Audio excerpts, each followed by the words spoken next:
Today on GrowthShares, we're going to analyze and see whether Freeport-McMoran is a great long-term investment. As part of the basic materials sector, the data and corresponding grades will reflect that so you can compare with other companies in different sectors. This analysis is divided into three factors: the business, the stock, and the price, with each weighted according to their importance. Each factor has a set of metrics which delve deeper into each factor. They are also weighted based on importance. Both the factors and metrics are given a grade from 1 at the low end to 100 at the high end, with 51 being considered average. Most companies I'll analyze in this channel will hover around that 51 average, since most companies are indeed average long-term investments. In order to be considered a great long-term investment, a company would need to receive a final grade of 81 or higher. When all three factors are added together, we'll get a company's final grade, which is also graded from 1 to 100. Keep in mind that this analysis is for those looking to invest for the long term.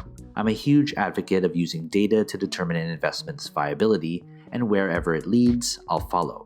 Please read the disclaimer and pause this video if needed. The business factor receives 45% of this company's overall analysis, by far the largest given allocation. Since I look at the viability of a company as a long-term investment, analyzing how it operates and generates positive cash flow is essential in determining whether to invest in it or not. There are 8 metrics that make up the business factor.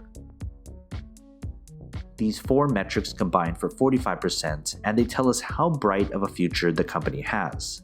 These 3 metrics combine for 35%, and they tell us how well the company is doing today.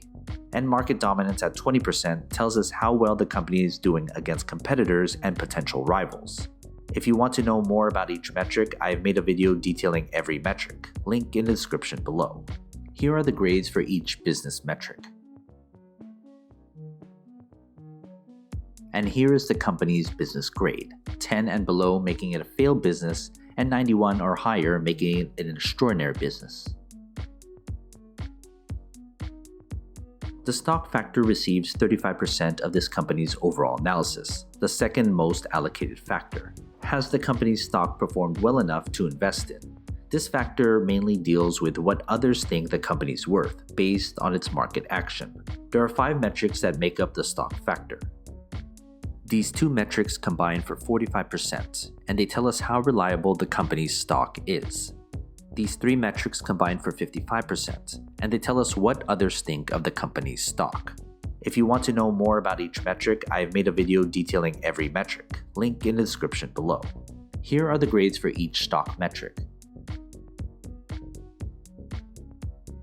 And here's the company's stock grade, with 10 or below making it a failed stock, and 91 or higher making it an extraordinary stock. The price factor receives 20% of this company's overall analysis, the smallest allocation, yet something most investors tried to determine. Price per share isn't everything, but it does determine the best price at which to invest. However, looking solely at the price regardless of whether the company has a good business or a good stock isn't a good idea, especially if you're looking to invest in this company for the long term. The only metric that makes up the price factor is the company's intrinsic value, otherwise known as its fair value price per share.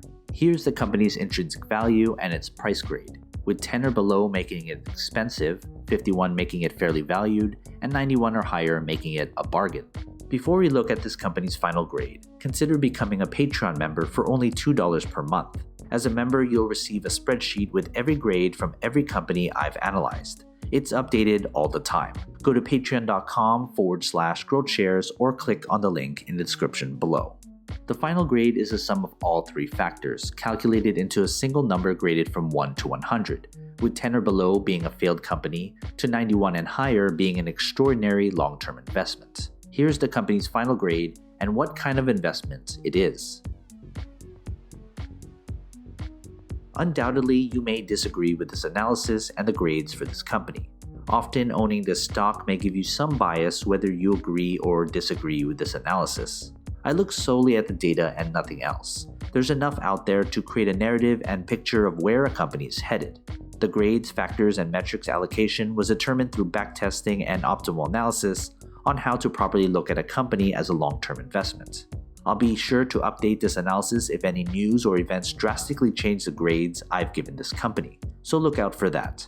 Anyway, what are your thoughts? Do you agree or disagree with this analysis? Leave your comment below.